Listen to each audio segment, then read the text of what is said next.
Good morning, students. Now, today we are going to start with our 8th lecture of chapter number 8, that is magnetism and properties of magnetic substances. Okay, yesterday we are discussing in this chapter about the magnetic materials, means the classification of magnetic materials. And in the series we are just having 3 materials in our syllabus, that is first is diamagnetic substance, which is having a very weak field, okay, a repulsing force will be there, we can say, okay. And the second one is the paramagnetic, which is very much weak, moving towards the weak to strong, and in that we have discussed about the Curie law also. Now third one which we have to discuss is our ferromagnetic substances. Okay, now when such type of substances is placed in our non-uniform magnetic field, then these materials rapidly move towards strong field, or they are strongly attracted by a magnetic field, and also they get magnetized in the direction of applied magnetic field, such as iron, cobalt, nickel, okay, iron oxide and magnetite, means the ore portion of the iron, okay. So such type of a substance are called your ferromagnetic substances. And as in the paramagnetism, the ferromagnetic materials also have a permanent dipole moment, means it have a group of atoms and they are oriented in the same direction, and the difference is of intensity, that's it. And the orientation of these groups of atom is random, which make the whole sample. And due to the complex interaction between the atoms, one dipole compel the other to orient in the same direction, okay. Due to the complex interaction between the atom, one dipole compel to the other to orient in the same direction. Now in this process, small colony of a dipoles having same orientation is formed, and this colony of that orientation is formed is called your domain, and whole sample is divided into domains having a different orientation and making for the whole sample. Size of one domain is of the other of few mm, and it contains atom is of order of 10 to the power 11. And when a sample of a ferromagnetic material is kept in an external magnetic field, if the applied field is weak, then the area or the size of the domain is having same orientation as that of applied field, and it increases, okay, and the vice versa, so on. And if the external magnetic field is removed, then the phenomena is also be reversed due to the thermal effect. So hence this ferromagnetism is having the process that is also a reversible process. If the applied magnetic field is strong, the whole domain rotates in the direction of the applied field, and the first to rotate is that which makes minimum angle with the applied field. And if we kept in the field for a long time, then the whole sample becomes one domain only. And if the external field is removed, then sample does not return to its original state, but yes, some residual magnetism will be removed, okay. So all these types or all this format is of your ferromagnetism substances. So in the series of the definition, I am just writing its definition, okay. So when it placed in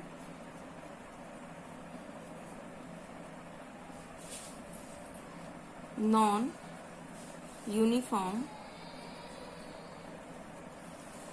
magnetic field, these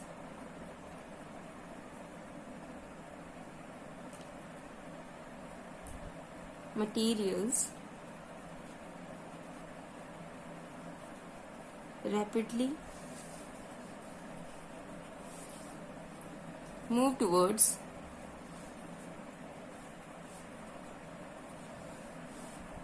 strong field.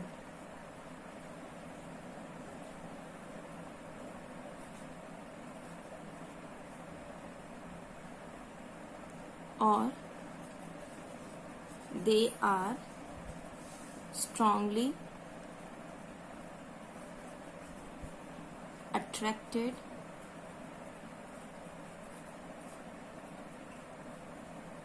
by a magnetic field. Also, they get magnetized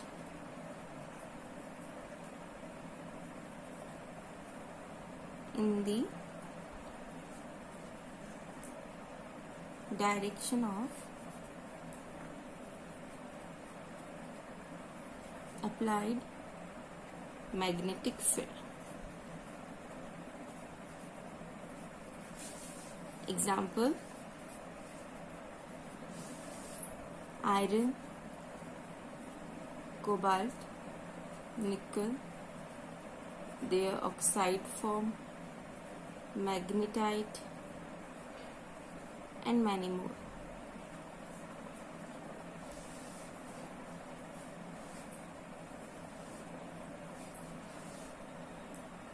Okay, so such are called your ferromagnetic substance materials. Now another topic, moving towards the another topic, that is Curie law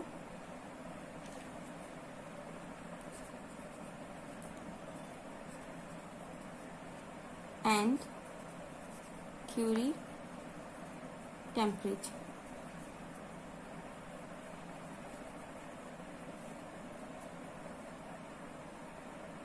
Now a Curie law which we have discussed and a Curie temperature. Now a Pierre Curie is the name of a scientist.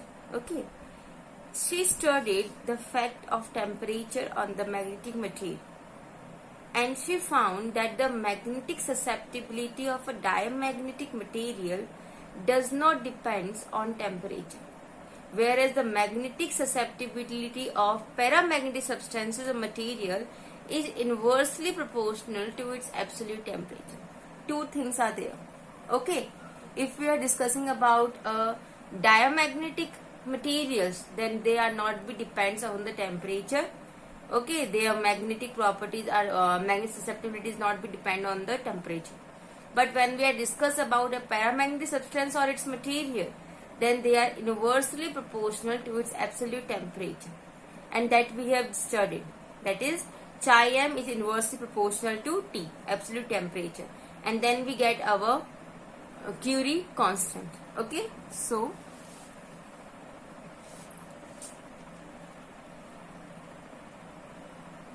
the magnetic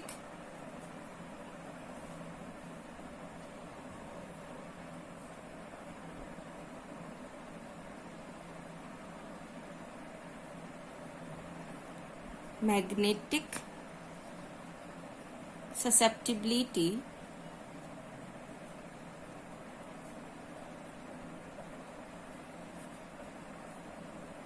of diamagnetic substances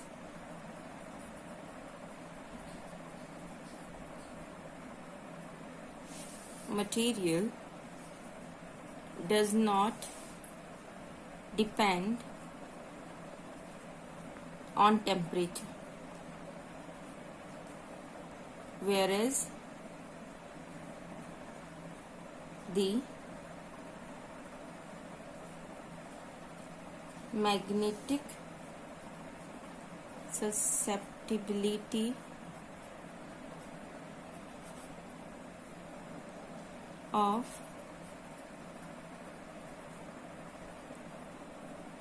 paramagnetic material is inversely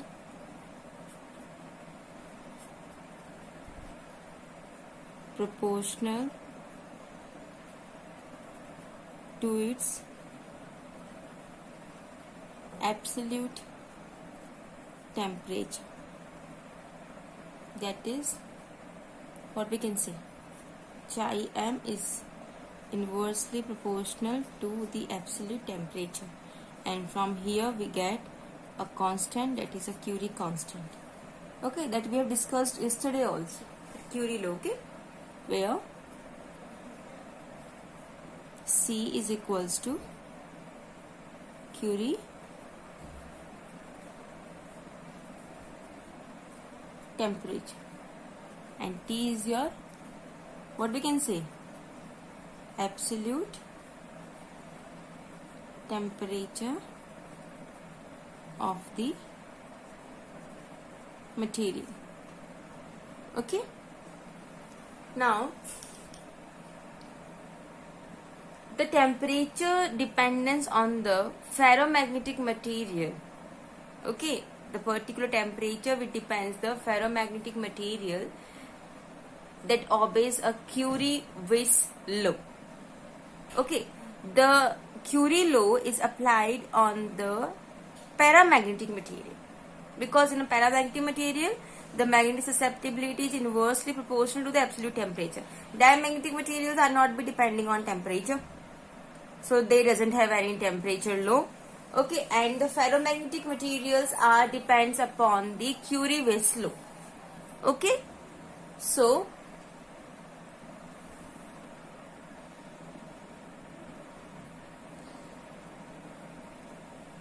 temperature dependence of a ferromagnetic material obeys Curie-Weiss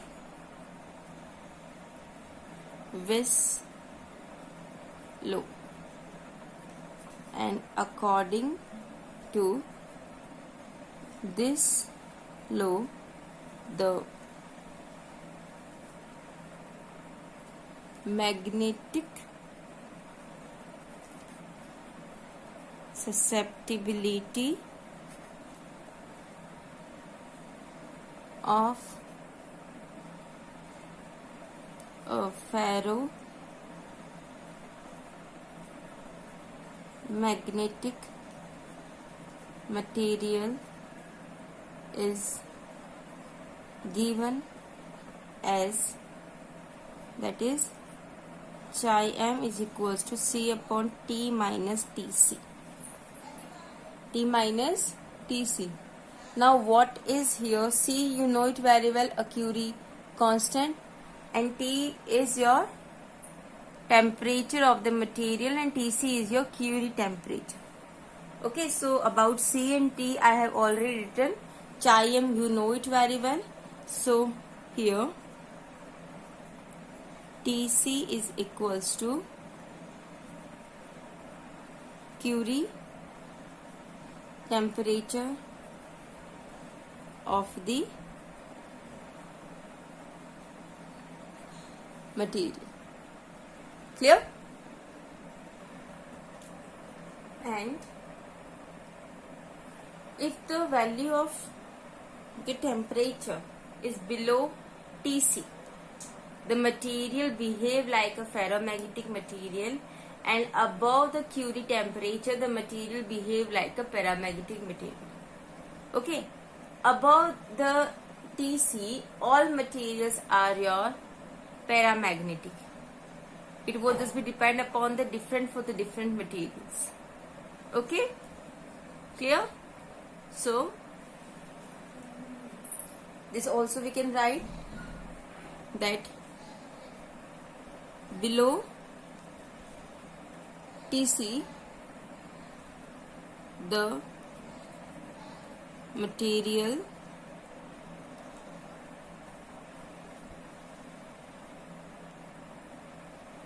behave like a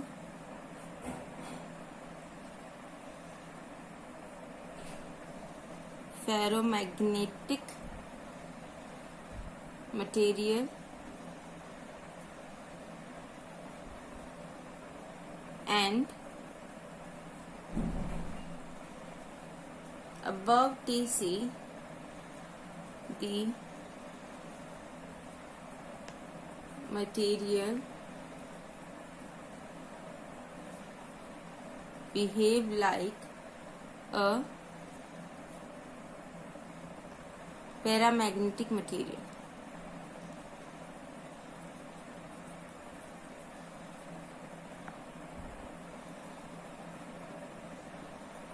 Okay, now I'm just making one table that is having a different value for the different magnetic material. Okay, so the Curie temperature for some materials are given as, here I am writing the materials and here their Curie temperature.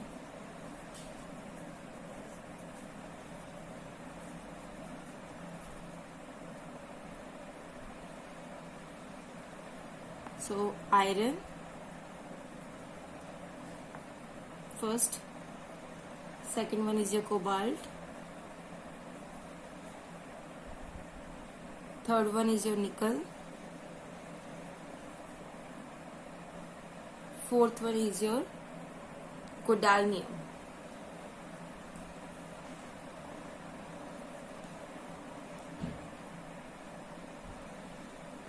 Okay,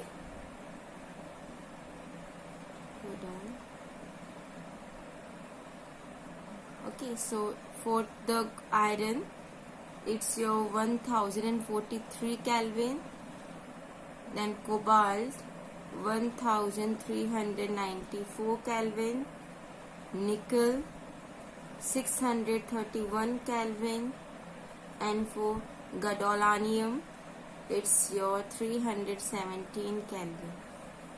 Okay, clear? Now this is about the Curie temperature. Moving towards our next topic, and our next topic is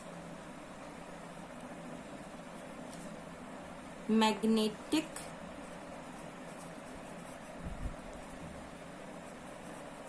hysteresis curve, or we can say BH curve. B, magnetic field. H, magnetizing field. Okay, so now we are going to study about this, and there is a one curve in this topic, and that curve is your very much important curve. Now when a ferromagnetic material is placed in a magnetic field, okay, the magnetizing field and magnetization of material takes place, and which produce a magnetic field B. Are you able to understand what I am saying? If we have kept a ferromagnetic material, okay, in a magnetizing field, the intensity of magnetization takes place, and both the things are produce the magnetic field, and the curve showing is your BH curve, which is also known as your hysteresis curve or BH curve. Okay, now to find the BH curve of a ferromagnetic material, we have to take its dimagnetized form in the shape of a rod, and we place this rod in the current carrying solenoid. Now I'm just making the diagram so it will be make you better understand. Okay, I'm just making a current carrying solenoid here in a helical form.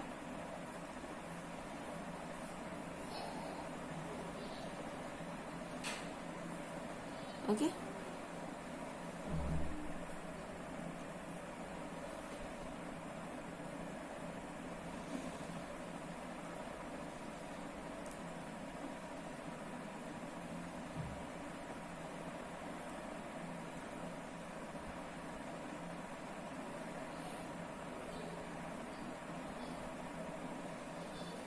Ampere A, switch, positive and negative, sorry, battery, positive and negative.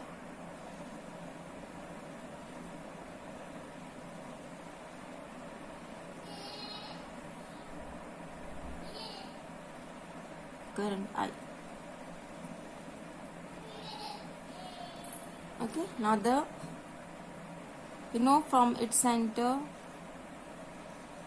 the parallel uniform lines has been passed, and afterwards slightly they are just be form a curve.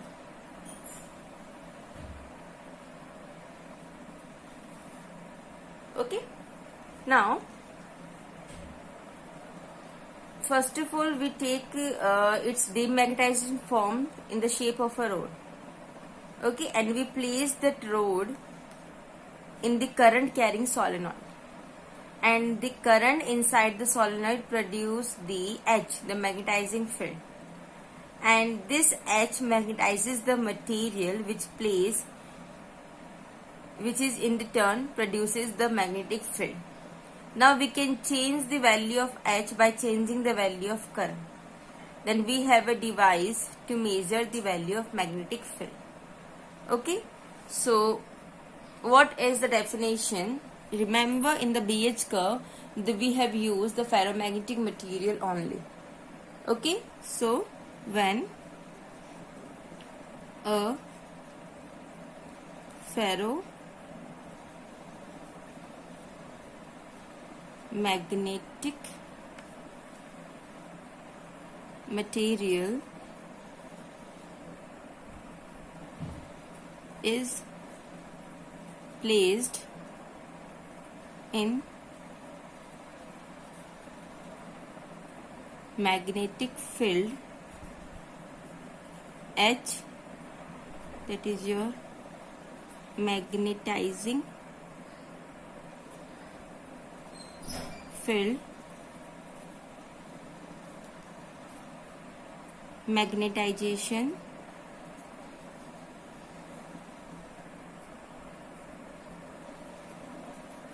of material takes place, which produces magnetic field.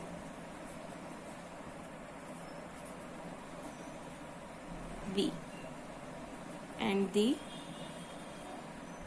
curve showing of V and H is known as hysteresis curve or BH curve. Now this is a very much important curve in this chapter also, in the syllabus also, in your physics book also, and many of the times have the question arises from this. One of the question has been arises, 90% chance is there from this topic of BH curve, or we can say hysteresis curve. Okay, now how its diagram is there. We are just moving towards this diagram and how it looks, how its curve has been formed. Okay, so like this, I'm just making the diagram. First of all, here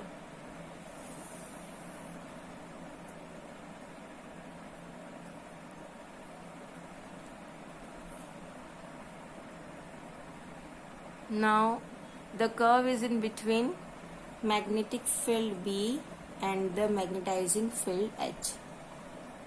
Now you know the unit of magnetic field is your Tesla and magnetizing field is your ampere per meter. Okay, and your curve is like this.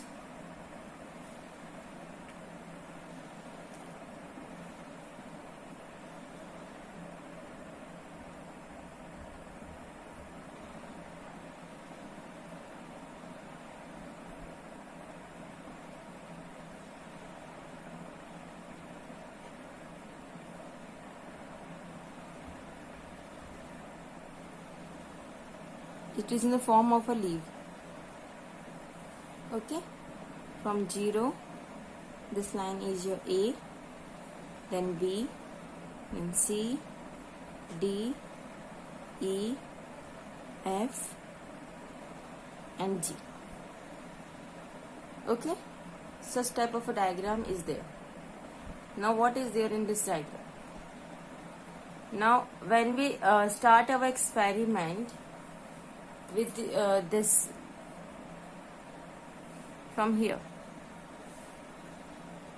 okay, the magnetic field will be 0 in the starting, that is in the origin. Now as you increases the value of H, the value of magnetic field is also be increases, but the relation is not be linear, they are just be slightly a curve form. They are increasing in the both the way. As you are increasing the value of H, the magnetic field is also be increasing in that demagnetized material which is placed in the current carrying solenoid. Okay, but it was not be in a linear, it was slightly in a curve, and it goes as a curve O, that is your AB. Okay, in the form of a curve AB. Now after the point B, as the increasing H does not increase the value of magnetic field. As the point reaches at point B, as much as you have increased the value of H, the value of magnetic field will not be increased, it will remain constant. Okay, the material is saturated and all the domains are aligned in the one direction at this point. Okay, now the value of H, after which the B does not increases but become constant, is called your magnetic saturation. Is called your magnetic saturation. So such point of such value of H is your magnetic saturation. The definition we will write afterwards, or you may note it down. Okay, the value of H after which B does not increases but become constant is called magnetic saturation. Okay, now if we reduce the value of H to 0, the curve does not retrace the path BAO. As the value has been increases, then it will acquire this path OAB. Now after this magnetic saturation point, now if you are decreasing the value of H, then from point B it will not trace the path BAO. No, it will follow some different path.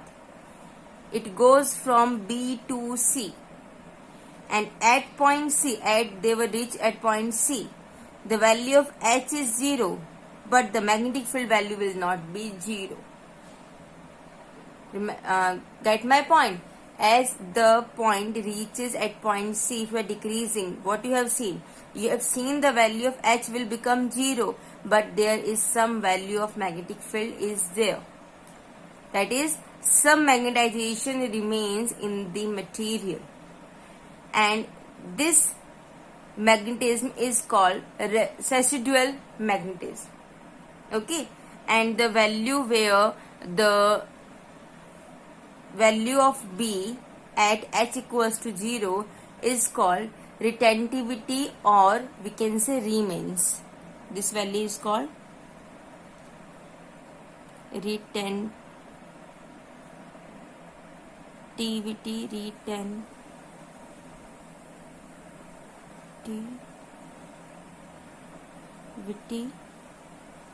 retentivity or remanence. like Br, at which H equals to 0, B will not be equals to 0. Okay, and domains are not completely redomized. Although the external field will be 0 as the value of H is 0, but then also it will not be completely redomized. Okay, now if we reverse the direction of the current in the solenoid and increases the slowly, the value of B decreases and acquire the curve CD. Now at a point D, the B will become 0 at certain value of H. Okay, and which is called the corrosivity of material. This point here, this is your point number C, and point D is called corrosivity. Corrosivity, where B is equals to 0 but H will not be equals to 0. Okay, clear? Now if we go on increasing the value of H beyond D, okay, the material is magnetized in opposite direction and gets saturated at E. That is, all the domains are again aligned in this direction, but in which opposite direction to B. Now if we reduce the value of H to 0 again, and B will not be 0 but have some value of a remnant value, so again the value of remnants, or we can say retentivity, we can, but in opposite direction at point F.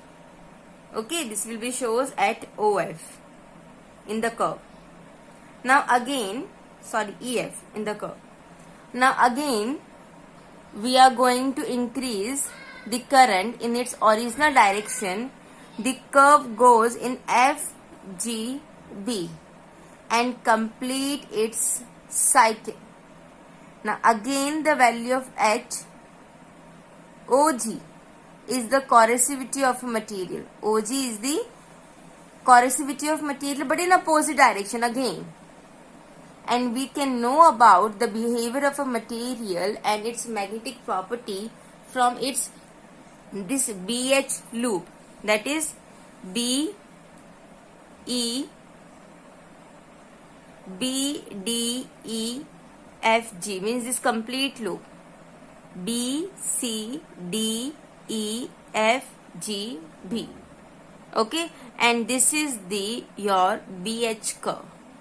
Now your important work is that you have to define or explain BH curve in your own language, and you have to give the definition of retentivity and corrosivity. Clear? This is your homework. Moving further, how does the graph will be plotted, the BH curve will be plotted for the soft iron material and the steel. Okay, that we also have to look. Now for the soft iron and the steel, first of all we have to draw a quadrant form.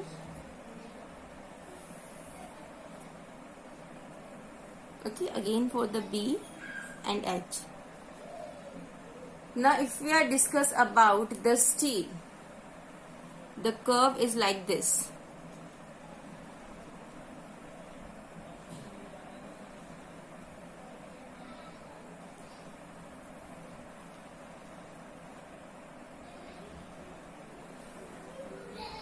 Okay, but this is for the steel. And if we are discussing it about for the soft iron, so diagram is like this.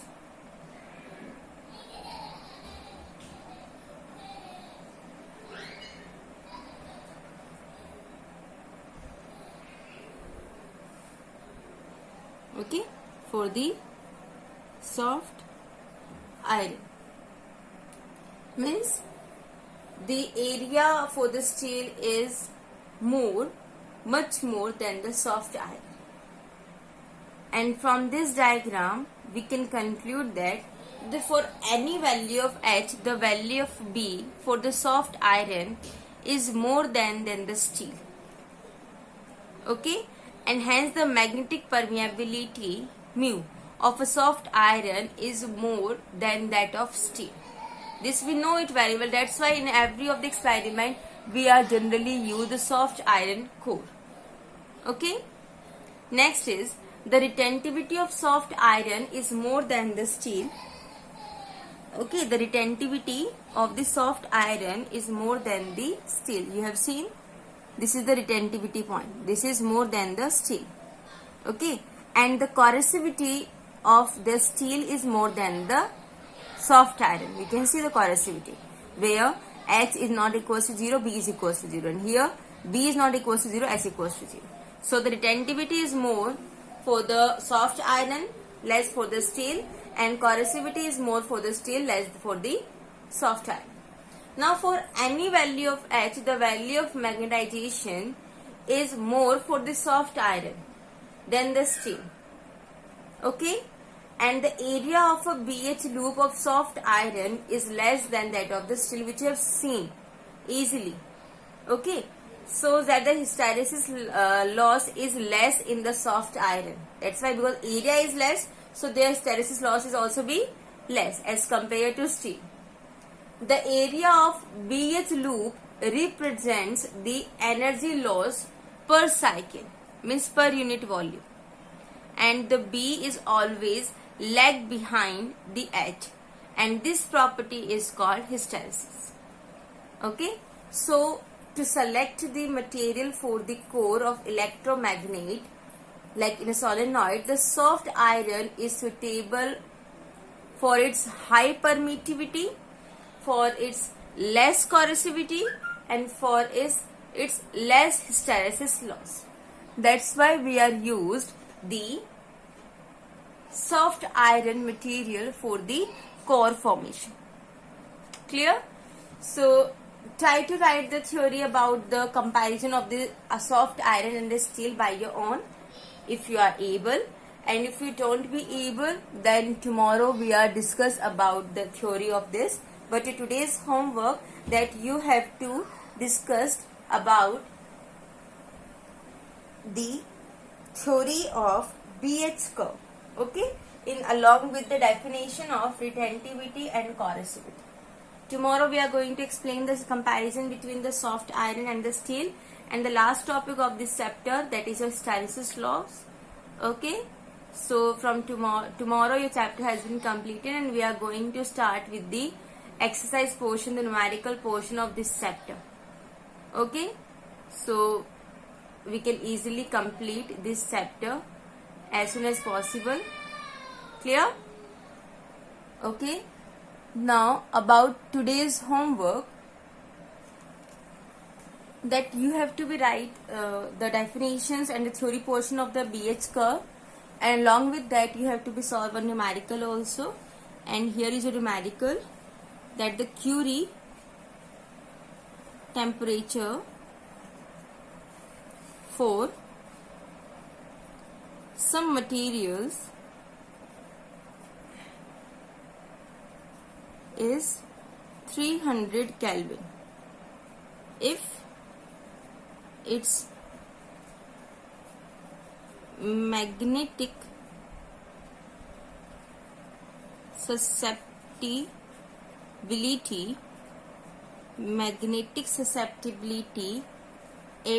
at 420 Kelvin is 0.4. Then find Curie constant.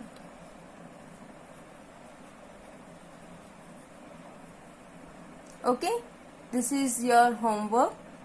This you have to be solved. Clear? And you have to write the theory for the hysteresis curve along with the definition of retentivity and corrosivity. Clear? Thank you. That's all for today.